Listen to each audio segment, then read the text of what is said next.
ஒரு ரேண்டமான பிளேயரை பார்த்தீங்கன்னா ஃப்ரெண்டு பிடிச்சி அவரை பார்த்தீங்கன்னா வந்து துரோகம் பண்ண போகிறோம். இது பார்த்தீங்கன்னா சப்ஸ்கிரைபர் கொடுத்த ஒரு சேலஞ்சு, துரோகம் பண்ணுங்க அண்ணா அப்படின்னு போட்டிருக்காங்களா.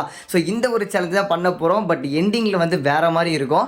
ஏன்னா நம்ம பண்ண நினச்சதை பண்ணியிருக்க மாட்டோம், பட் வேறு ஒன்று பண்ணியிருப்போம். ஸோ அது வெயிட் பண்ணி பாருங்கள். ஸோ இதில் பார்த்தீங்கன்னா நான் சோலோ ரேங்கில் பார்த்தீங்கன்னா ஸ்டார்ட் பண்ணி உள்ளே வந்திருப்பேன். உள்ளே வந்தோடனே பார்த்தீங்கன்னா நமக்கு ஒரு ஹாட் ரிவ்யூ ஒன்று இருக்கும் பார்த்தீங்கன்னா, ஆட்டோ ரிவ்யூன்ற ஒன்று.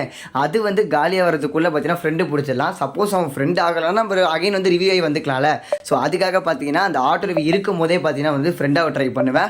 அவர் பார்த்தீங்கன்னா கையில் ட்ரோகன் வச்சிருப்பாரு. நல்ல வேலை அடிச்சு முடிச்சிருப்பாரு. ஜஸ்ட் மிஸ்ல பார்த்தீங்கன்னா ஃப்ரெண்ட் ஆகிட்டாரு. ஃப்ரெண்ட் ஆன உடனே இவர் பார்த்தீங்கன்னா ரொம்ப நல்லவர். ஆக்சுவலி ஏன் அப்படி சொல்கிறேன்னா, நான் ஃபஸ்ட்டு ஒரு மெடிக்கெட் போடுவேன்.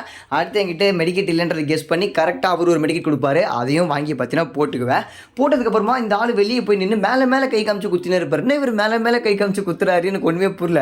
பார்த்தா போட்டு அடிக்கிறான். அப்புறம் தான் எனக்கு புரிஞ்சுது இவர் பார்த்தீங்கன்னா ரேங்க் புஷ் பண்ணுறாரு போல். அதனால் ஒரு கில்லு வேணும்னு கேட்குறாரு. சரி போனால் போது ஒரு கில்லு தானே கழுத கொடுப்போன்னு சொல்லி நானும் கொடுத்துட்டு கீழே இறங்கி வந்து நான் அண்டர்ஸ்டாண்டிங் பிளேயர், அதனால் நான் அண்டர்ஸ்டாண்ட் பண்ணிட்டு அவர் என்ன சொல்ல வரான்ட்டு.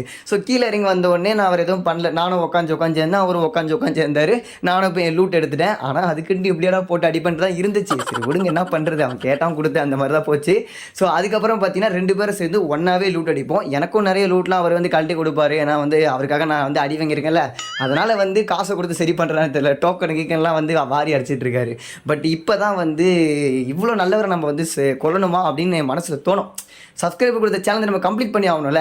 ஸோ எங்கேயாவது இந்த ஆட்டுக்குட்டி உட்காரம் நானும் வெயிட் பண்ணிட்டு இருக்கேன். இந்த ஆட்டுக்குட்டி ஓடிக்கிட்டே இருக்க தவிர உட்காரவே மாட்டேங்குது. ரைட்டா, இவன் நீங்கள் உட்காரவே மாட்டான் போல அப்படின்னு நான் முடிவு பண்ணிட்டேன். சரி எப்படியா இருந்தாலும் அழுத்தி பிடிச்ச கொண்டுருவோன்னு சொல்லிட்டு பண்ணும்போது இவன் என்ட்ரி எங்கேருந்துடா வந்தான். சண்டை எனக்கும் அந்த ஹோட்டல்காரனுக்கும். இவன் யாரா குறுக்க வந்தான்ற மாதிரி ஒருத்தன் காரில் என்ட்ரி கொடுப்பான். சரி இவன் என்ன பண்ணுறதுன்னு சொல்லிட்டு வெயிட் பண்ணி பார்க்கலாமேன்னு சொல்லிட்டு பார்த்தீங்கன்னா, நான் இந்த இடத்துல நினச்சிருந்தா அவனை அடிச்சிருப்பேன். காரில் வந்தோன்னே என்னால் அடிக்க முடியும், பார்த்தாலே தெரியும். ஸோ ஏன் நான் அடிக்கலை அப்படின்னா வந்து இவர் ஆல்ரெடி ரேங்க் புஷ் பண்ணிட்டு இருக்காரு. சரியா, நம்ம ஐடி பிளாக் லிஸ்ட், நம்ம ரேங்க் புஷ் பண்ணலை. சரி நம்மளோட ஃப்ரெண்டு பார்த்தீங்கன்னா ப்ரோ பிளேயர் தான் இருக்காரு. சரி எப்படியும் பார்த்தீங்கன்னா அவர் அடிச்சிருவாரு, கில்லாவது கிடைக்குமேன்னு சொல்லிட்டு சும்மா வேடிக்கை பார்த்துட்டு இருப்பேன். காரில் வந்தவன் பார்த்தீங்கன்னா அசால்ட்டாக பார்த்தீங்கன்னா நம்மளோட ஃப்ரெண்டை போட்டு அடிச்சிருவான். அடம் கொய்யால வட போச்சுன்ற மாதிரி பார்த்தீங்கன்னா இப்போ நம்ம டாஸ்க் வந்து வீணாக போச்சு. ஃப்ரெண்டானவனை பார்த்தீங்கன்னா வந்து நம்மளை இது பண்ண முடியல. சரி நம்ம அப்படி பண்ணக்கூடாது. காரில் ஒருத்தன் வந்தால் பார்த்தீங்களா, அவன் கூட ஃப்ரெண்டாக ட்ரை பண்ணுவோன்னு சொல்லிட்டு ஃப்ரெண்டாவேன். அவனுமே பார்த்தீங்கன்னா உடனே ஃப்ரெண்ட் ஆகிடுவான். Okay right. இப்போ பார்த்தீங்கன்னா ஒரு நல்லா புரிஞ்சுக்கோங்க, நம்ம பார்த்தீங்கன்னா நம்மளோட ஃப்ரெண்டை அடித்ததுக்கான ரிவெஞ்சும் கொடுத்த மாதிரி ஆச்சு, சப்ஸ்கிரைபர் கொடுத்த டாஸ்க்கையும் வந்து கம்ப்ளீட் பண்ண மாதிரி ஆச்சு. ஸோ ஒரு கல்ல 2 மாங்காய். ஸோ இப்போ நான் என்ன பண்ண போகிறேன்னா, கரெக்டான டைமிங்காக பார்த்து அழுத்தி பிடிக்க போகிறேன். சரியா, கரெக்டான டைமிங்கில் அழுத்தி பிடிக்கிறதோ எட்டோ அவன் என்ன பண்ணுறான்னு பார்க்கலான்னு சொல்லிட்டு அவன் பார்த்தீங்கன்னா அன்பாக மெடிக்கெட்டு கொடுப்பான். ஏன்டா வரவனுங்களாம் இவ்வளோ நல்லவனாகவே இருக்கீங்கன்ற மாதிரி தான் எனக்கு இருந்துச்சு.